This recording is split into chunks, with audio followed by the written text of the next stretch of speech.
you can use poker to teach communication. It's not a card game played by people, it's a people game played with cards. An ultimate masterclass in human communication. Shine a light on your default behaviours, understand yourself better. If you can't get your voice heard at the poker table, are you going to get your voice heard at the boardroom table? There's a side of yourself that's a default behaviour. There's going to be a time when you need to show another side of yourself. Explore the different facets of your personality. Being able to be that strategic chameleon. Can I get my voice heard when it matters most? Do people often get surprised at what they discover?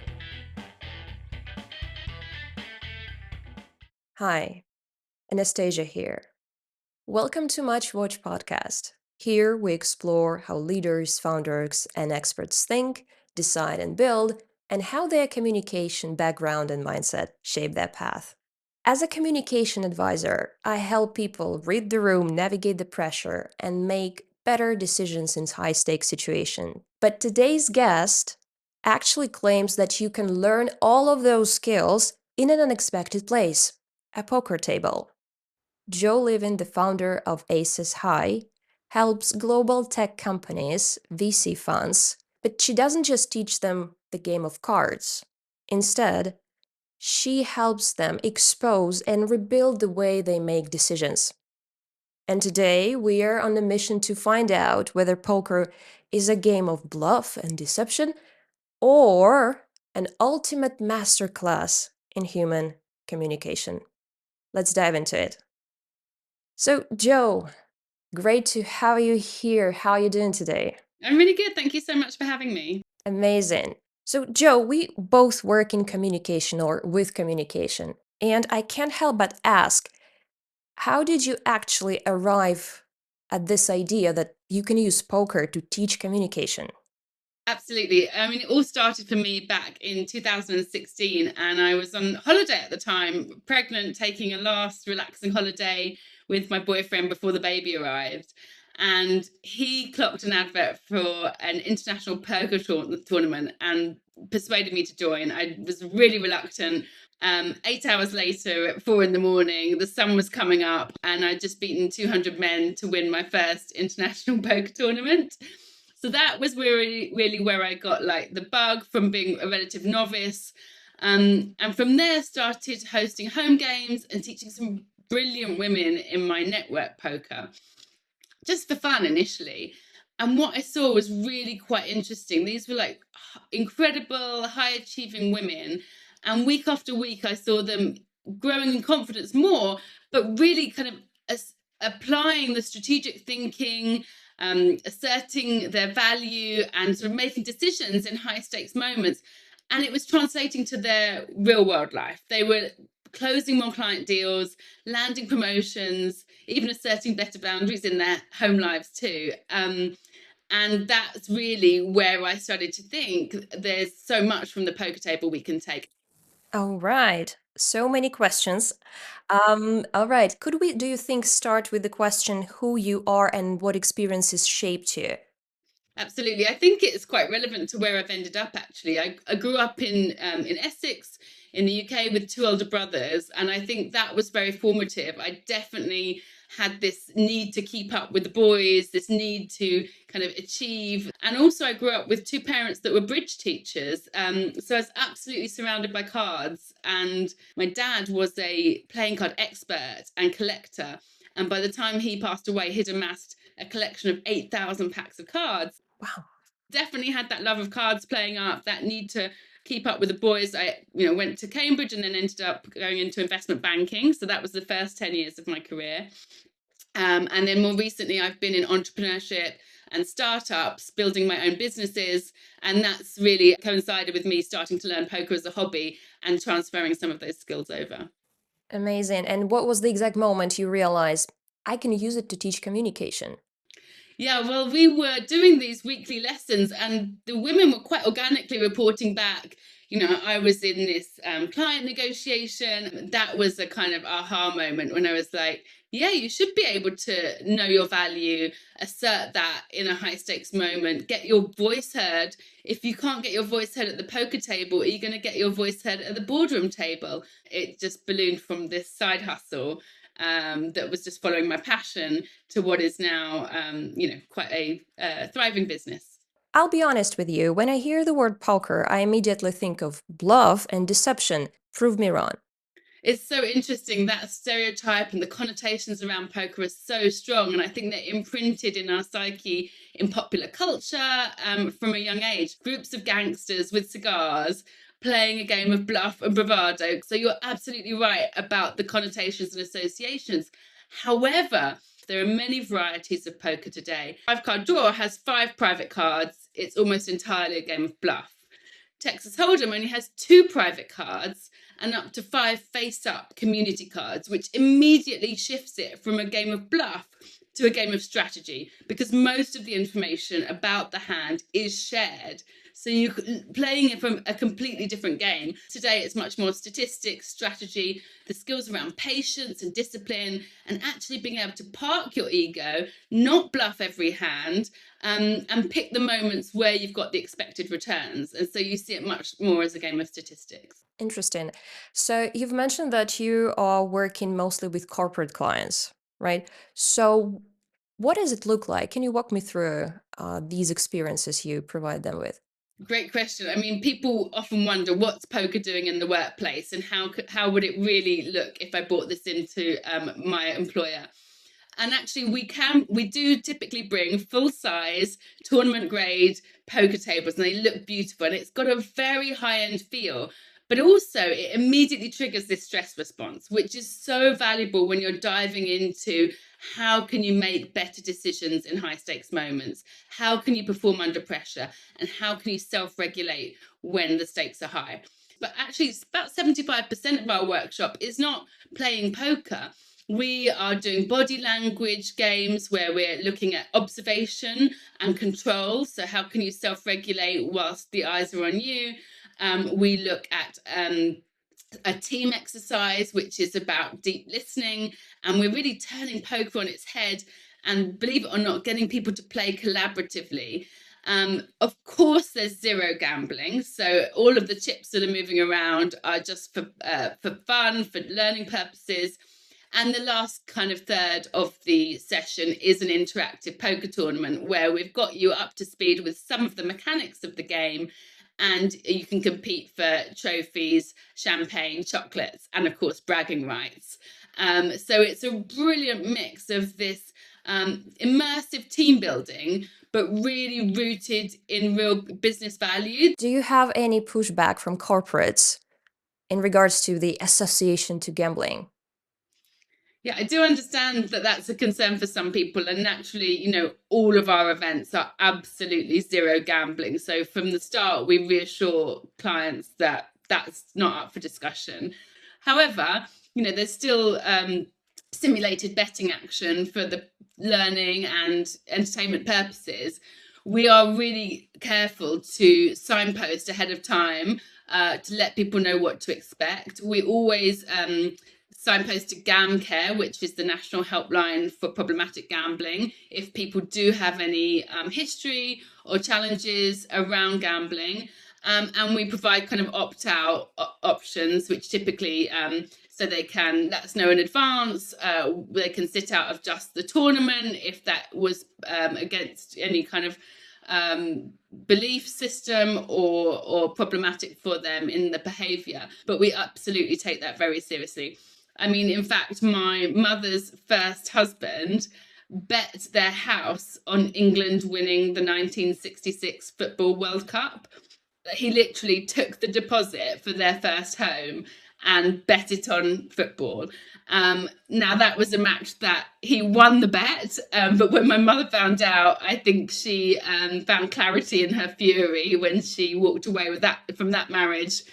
And with that kind of in the back in our kind of family history, I and my parents were not gamblers at all.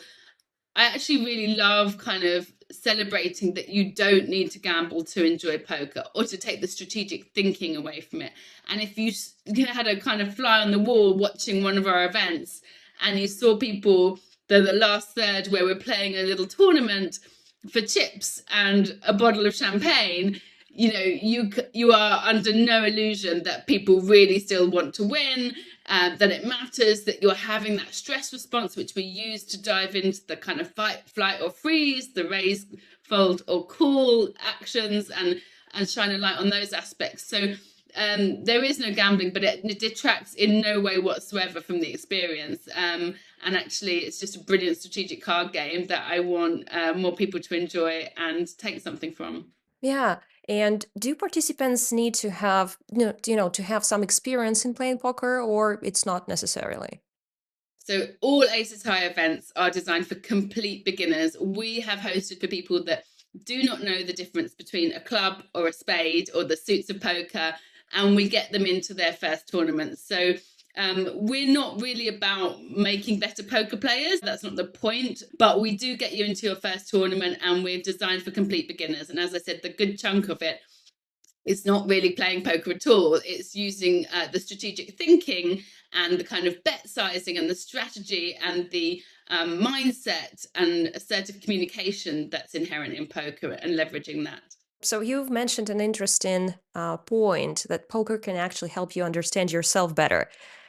Can we dive into this a little bit more, please? What do you actually understand after playing poker? I would love to share more on that. So I say that poker is a microcosm of how we show up in the real world. It really holds up a mirror to how we are in everyday life. And just one example of that is your fight, flight, or freeze response. You can see this kind of fight response coming out in real time, and that helps me to understand myself. And then other players would just keep calling hand after hand, incapable of making a decision, and increasing the cost of every negotiation, and delaying action. And you can see this in meetings, right, where people fail to press go on a project because they're always asking for more data. And actually, by holding up that mirror, we can understand our default stress response under pressure, going to be kind of how that translates into kind of actions at the table, and where that might show up for us at meetings. I can give another example. You're not able to listen that someone else may have aces, okay? And so you lose a lot of money on that hand. If that person is a leader in an organization, it's quite likely they're also not able to hear other people's ideas in a meeting setting. They're so busy asserting the value of their own hand, of their own ideas, that they're missing out on crucial contributions, vital creativity, and maybe even juniors with something to offer that can't get their voice heard.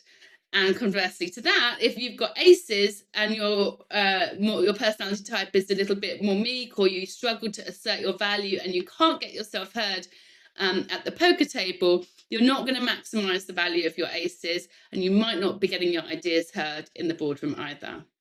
This directly translates to business situations as well. Yes, and beyond, right? I think it's a microcosm of who we are. So your personality is being magnified and reflected back to you. And this is not to say you must be alpha, or it's bad to be, timid, or any of this. It's about understanding who we each are, celebrating all of that, but being able to be that strategic chameleon. And so it's about saying my default tendency might be to hang back, but when I've got something to offer, can I get my voice heard and time my contribution when it matters most? I love the term strategic chameleon. So, in your experience, are there people who are more, let's say, predisposed to playing poker, are naturally talented and gifted, or this could be developed in any individual? I think it's so interesting that poker is predominantly played by men. But in my view, it's a game played by men, but absolutely made for women, because the stereotypes of bluff and bravado don't hold. And if your ego is wrapped up in outcomes, that's not going to serve you well. But if you can practice deep listening, emotional empathy, really close observation, self-control, self-regulation under pressure, and anyone can have these skills, right? It's being able to understand expected returns, understand people. Again, people, this poker's often described, it's not a card game played by people, it's a people game played with cards. Mm-hmm. And let's just talk a little bit about the strategic chameleon as an ultimate goal, yeah, that we use poker for to become strategic chameleons. So, would you say that this is about mirroring the person you're playing with, mirroring his strategy, or how does it work exactly? No, that's not really what I'm getting at. I think the strategic chameleon is saying, look, we're all diverse, different types of human, right? We all have different predispositions and preferences. We might be more extroverted or more introverted. All of those are celebrated. But if there's a side of yourself that's a default behavior, naturally there's going to be a time when you need to show another side of yourself. So it's about being able to show variety, that yeah, okay, you might be more introverted and that's celebrated and welcome, but when it counts, can you apply for that job? Can you go, back yourself to go for the promotion? Can you celebrate your successes in those key moments? And that's just one example, but the strategic chameleon isn't about mirroring others or losing your integrity. It's about looking at the context, as well as the content of who you are, but understanding the context to be able to act appropriately in the way that best serves you, and really understand kind of patterns of behavior that aren't serving you. I would even say exploring the new and discovering new facets of your personality, right? Absolutely.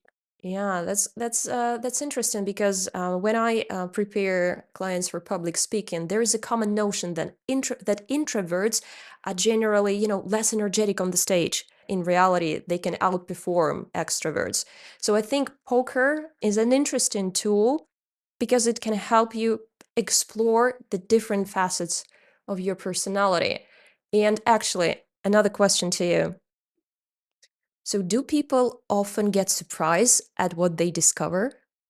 It really depends. If you're holding up that mirror, who are you holding it up to? So someone will have this kind of realization that, oh, I always need more and more information, and I remember now, this has held me back when I've been trying to make decisions. And someone else will be like, oh, I really hate being backed into a corner and it makes me kind of knee jerk aggressively, and actually that got me in trouble last week. So they're many and varied. There's a few patterns that are coming out.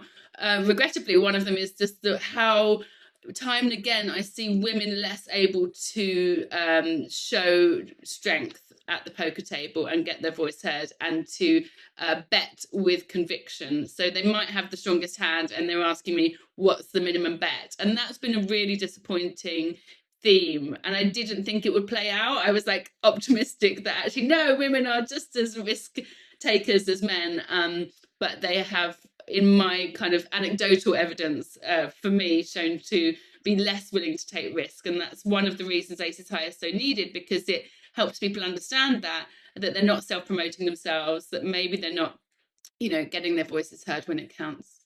Yeah. And can you talk about the results that participants gain after learning to play poker and after tournaments they take part in? So it's not just business strategy, strategic thinking, and personality insights. It's also that team bonding, getting to understand your colleagues in a different capacity. And teams now are so dispersed, disconnected, and digitalized, that to actually come together for a kind of gathering that isn't focused around alcohol or, very very physical sports, actually is a really nice offsite idea. But what we've integrated now, which is quite powerful, is a psychometric personality profiling tool, where we're sort of asking people a series of questions to understand their three aspects: their attitude to risk, their attitude to conflict, and their attitude to decision making. And we bring all those together into their kind of personality profile, which culminates in an animal. And we talk about how that shows up in different scenarios, and how they can take those insights from the poker table back into their work life. Cool. Really, really cool. And how long does an event take? So we really frame it around the needs of the clients, but typically 3 to 4 hours would be a comfortable session. So we bring all of the tournament grade tables, chips, and kit. We have laminate guides for the complete beginners. We take everyone through the basics of Texas Hold'em poker, all the time reflecting back behaviors and tendencies. And at the end, we get into a competitive tournament for those trophies and chocolates and champagne. All right. And what is the biggest communication failure that you saw during these tournaments people would experience? There's two aspects. One is the listening, like being unable to fold, right, when someone else has a stronger hand with you. And we actually spend time with investment managers and finance companies looking at how emotion is wrapped up into trades and decision making and investments, and your ego and your identity in kind of winning. It's called loss aversion, right, as an economic theory, where you want to minimize your losses, but in doing so, you kind of have this bias where you are putting more and more money into a failing deal. The other thing is the ego. So you're sort of the flip side of not being able to fold is that you desperately want to win. So I think when that competitive nature tips into the alpha characters that aren't listening well, they're not playing with discipline, they're playing kind of with bravado, and that gets them in trouble. And I typically see traits of that might carry over into the workplace too. Mm-hmm. Got it. Thank you. So you are now focusing solely on corporates. However, I can see a lot of potential for startup founders. Yes, absolutely. We actually are doing an event for startup founders next week, but that is hosted by kind of a corporate backer that is supporting those ventures. That we are a very high end offering, so we don't sell individual seats. We're not B2C, and definitely, I think if a venture capital firm wanted to buy this for their portfolio companies, that would be an amazing way to train them. And the same likewise in things like MBA programs, right, where you want to bond the cohort, you want to help them kind of understand negotiation in a different capability. So there are non-corporate types that we work with. It's more that our model is not to sell individual seats. If a startup founder realizes that, oh my God, I'm interested, this is what I need, what should they do? Well, I think if they can find the resource to buy this for their fledgling startup, it would be a really great way to bond that early team. As I said, we don't do individual seats, but for those that are interested, every quarter we host completely free taster events, typically for prospective clients, that can come and essentially try before they buy. So we do have a limited number of seats in central London that happen every quarter. So if someone's particularly interested, we can have a conversation about making one of those available to them. Mm-hmm. And the best way to reach out to you would be? Yes, great. So aceshighLondon.com is our website, and all of the details about our offer and how to get in touch are there. You can follow us on Instagram at aceshighLondon, and find me on LinkedIn. My name is Jo Living, and I'm the founder of Aces High. Thank you so much for sharing. Actually, one more question. Can you tell more about your team?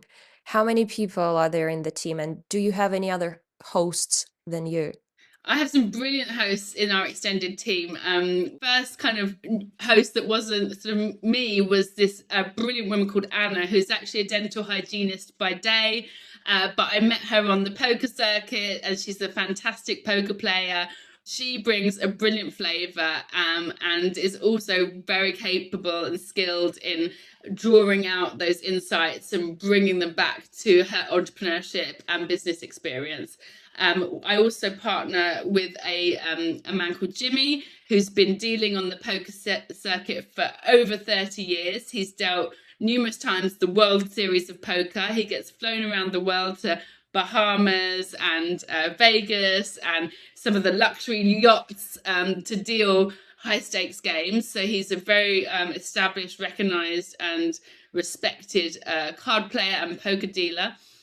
So he takes care of some of the details of the logistical side of bringing an event together to make sure that everything's tip-top, high-end, and as the client would want it. We have other professional dealers and facilitators that work with us. Cool. So what's the next big milestone for Aces High? There's so much coming. We've just scheduled our first event out of New York, which is exciting. We're looking at a tech collaboration to bring enhanced data from our games. For example, we are tracking the cards to give people personalized insights about how risk averse or aggressive they were with their style of play. Not to make them both better poker players, but actually to give them insights about, versus the average, you folded X many times, or with these hands, you should have been playing more assertively and you weren't able to. So that's under development, not yet live, but it's not far off either. So that's an exciting next step. Great. And as far as I understand, your events are solely offline experiences. Any plans to bring them online? Not for the moment, no. Everyone keeps suggesting that to me, but I really think our secret sauce is bringing people together. I say poker is a contact sport. You're sat the other side of the table from someone, you're looking into their eyes, you're getting the adrenaline rush, the feels. People get, clammy hands and, pulsing heart, and you're reading the room. And I think that's where the magic happens. We're not moving online anytime soon. I'm sure there's plenty of other companies that will give you an online poker experience, but that's not Aces High. I recently talked to a tech founder, and we talked about how in the era of AI, the real luxury becomes a human touch, right? Absolutely. And that's what exactly I hear from you right now. And I think you're monetizing that human touch just very, very professionally. Yeah, and we're not trying to be mainstream either. So on the one hand, we're not going to go digital and be an online poker experience. Secondly, we're not trying to be mainstream. Yeah, definitely. Thank you so much. And what is the one idea that you want the audience to remember after listening or watching to this episode? One most important idea. One idea to take away, that is a good question. I think the theme that comes out for me is that you can take a seat at the table.